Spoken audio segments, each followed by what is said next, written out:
All right. Well, first of all, I want to apologize for bringing the podcast back on such a somber note. I promise I will do more of these, and they will be funnier. This just it just bothered me.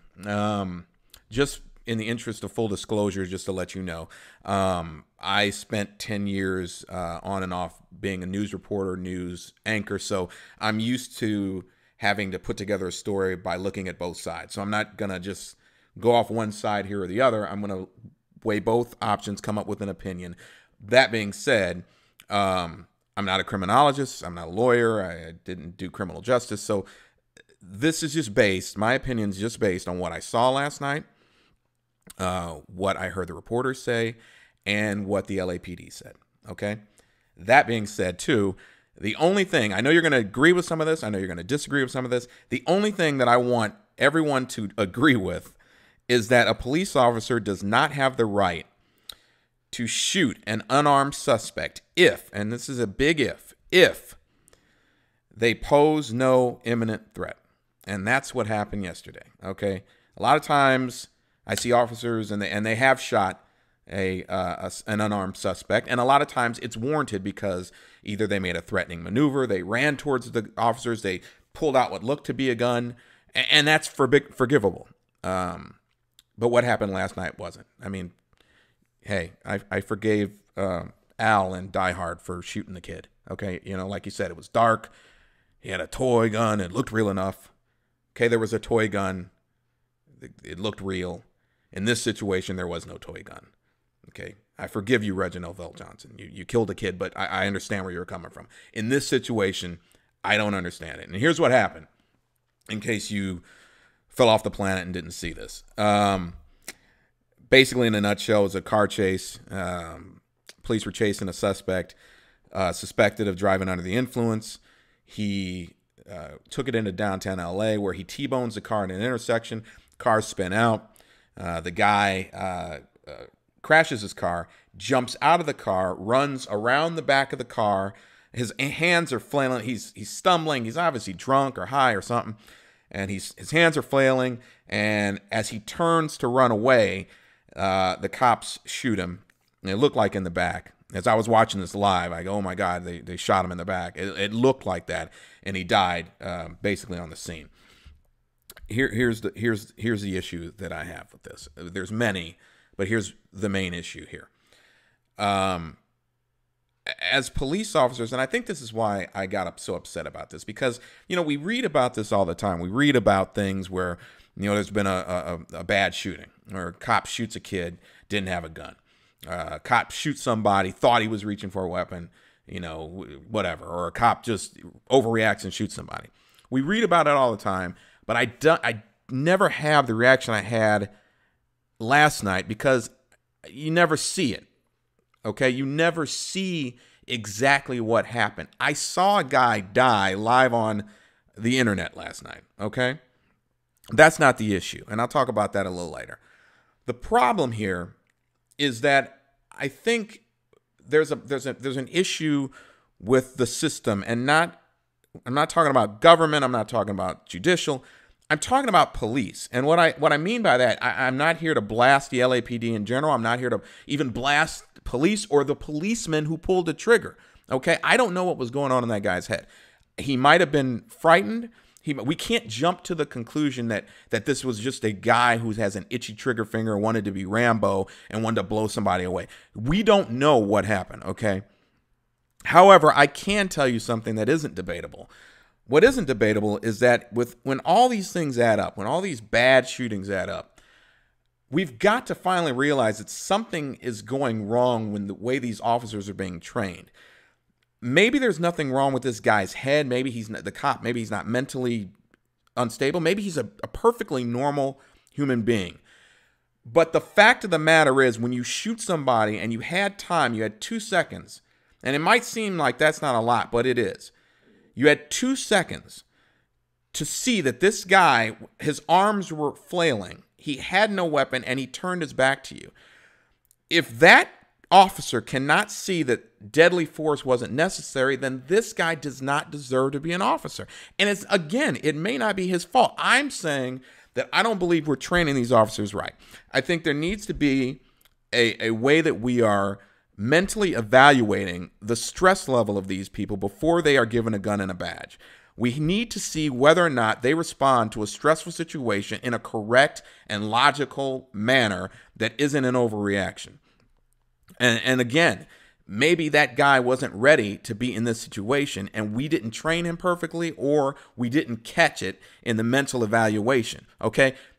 Here, case in point, in the movies, when the cop is in a dark hallway and he's creeping around, he's got his gun cocked, and he's looking and he bumps into his partner and he doesn't shoot him. Okay? So he doesn't shoot him because he's a cop. If that's me, I'm not a cop. I get so scared. If I bump into anybody, I'm shooting them, and then later I find, I just killed my partner. I killed him. He's dead. He's dead because I bumped into somebody and I shot him. That I am not a cop. Okay? But people who aren't trained to be police and people who shouldn't be police would do the same exact thing because they get scared. This guy basically did that. He saw this guy run out. He assumed that he had a gun. He didn't, and he shot him. Okay? That's not okay.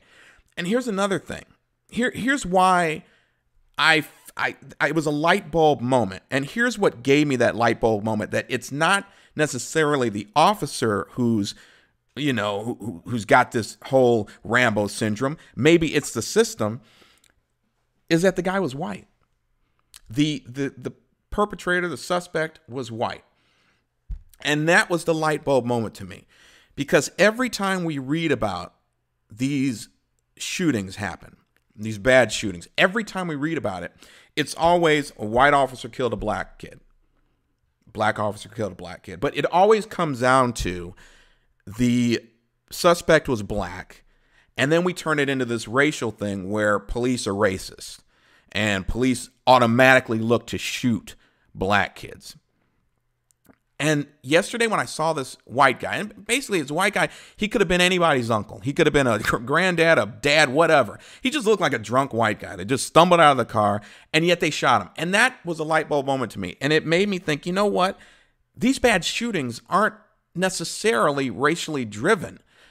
Maybe it's the officer training that is the problem. Maybe we need to focus more on who we're giving these badges to and focus on if they're well enough in their head, not well enough, but stable enough as far as, how they react to fear and stress. Maybe we need to check them first and see if they're okay enough to go into that hallway, bump into their partner, and not blow their head off. Okay? That's what's going on here. And that was the light bulb moment. Another thing, imagine if this wasn't on camera. Everybody's calling for these news stations to back off. Don't show these chases. And news stations are responding. They're pulling back the camera now, so that when the chase ends, we don't see something that's potentially upsetting, like what I saw last night and what many people saw. At first, I agreed. At first, I was like, there's no reason to show a murder on TV. However, after watching this, and believe me, I don't want to have seen what I saw. I would much rather be on here talking about funny stuff. But we need to keep showing these chases because we need to know what actually happened. Say that wasn't shot last night. Say it wasn't filmed.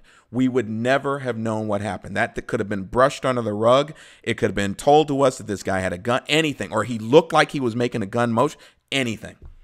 But it didn't happen. So basically all I'm saying is, you know what? Back off of trying to say that, these officers had no choice. And these officers, look, there's always a choice. You don't have to shoot a guy who was, by the way, a DUI suspect. There was a shooting in Compton yesterday. These guys were chased. They ended up crashing, killing themselves and somebody else. In that respect, I can see the cops being amped up enough to go in there and after the crash is over, come out guns blazing. Okay? Because they knew that there was a shooting involved. They knew these guys would be possibly armed. Why was it that these officers were so amped up to pull their guns on this guy and pull the trigger when all it started out was a DUI suspect. And to you people saying, yeah, he deserved to die and all this stuff, by the way, when did we lose a concept of degrees of a crime and degrees of punishment? You people are idiots who are saying that he deserved to be dead. If I have covered many, many chases where people have gotten hurt, officers have gotten hurt, and in the end, the guy goes to jail, he goes to the trial, he goes to the judicial system, he gets 15 years. Whatever. 15 years is a lot better to me in that situation based on the degree of the crime than the death sentence, which is basically what these officers did. As a police officer, you are not the judge, the jury, and the executioner. You are not the person. We give you that badge because you serve the law. You bring them to justice. You don't exact the justice. And that's what bothers me the most. Thank God that guy wasn't black, because not only if he was black, not only would I not be doing this podcast because I'd be boarding up the windows and the doors trying to protect us from being looted. But if he was black, can you imagine? Can you imagine what would have happened as far as it would have been a front page news everywhere? It would have been front page news. It would have been on CNN. It would have been another killing gone wrong. And the irony of that is that you've got a white guy who got killed. And we will see it for a day. There will be no outrage other than the family. There will be maybe a lawsuit, but it will not make change the way it should. The irony of that, you've got a black guy here trying to fight for justice for a white guy who was gunned down by police, because I'm not looking at race here. I'm not looking at the fact he was white or black or whatever. We should never have to see police execute a human being without just cause. Okay? That's the point of this whole thing. And if it takes me, coming out here for 12, 13 minutes, talking about this and opening people's eyes to the fact that the police system is bruised and needs to be changed, then I'll do it. And I don't care whether he's white or black or whatever. In fact, it makes more sense now to me. The fact that he was white opened everything up to me. And I hope that you guys understand that the system is failing us as citizens. Because that guy could have been my dad. He could have been your dad. He could have been your uncle. And to all you people who are saying he deserved what he got, if he was your dad and he had driven drunk, had a few too many, drove drunk, crashed into a car, which, by the way, ran the red light. By the way, that car that he hit ran the red light. It was actually the bad guy's green light. So let's say he had crossed that intersection a half second earlier, and that car that read the red light T-boned him and killing him. Would we be calling for the death of that guy who ran the red light? I would hope not. Let's get back to degrees and understanding degrees of crimes versus degrees of punishment. The point is that guy did not deserve to die. It was clear to me as day watching it. There was no gun. I would love to see what the LAPD has to say about that. And I would love to see what you guys think about this whole. I mean, like I said, there's a lot going on between race, between police, their procedures, their training, the whole thing with whether this should have been aired at all. It was interesting to me. And I feel better airing that out. And I promise that once this blows over, I will go back to making fun of my scrotum or whatever it is I normally do to make you laugh. So thanks a lot for listening, guys, and we'll talk to you later.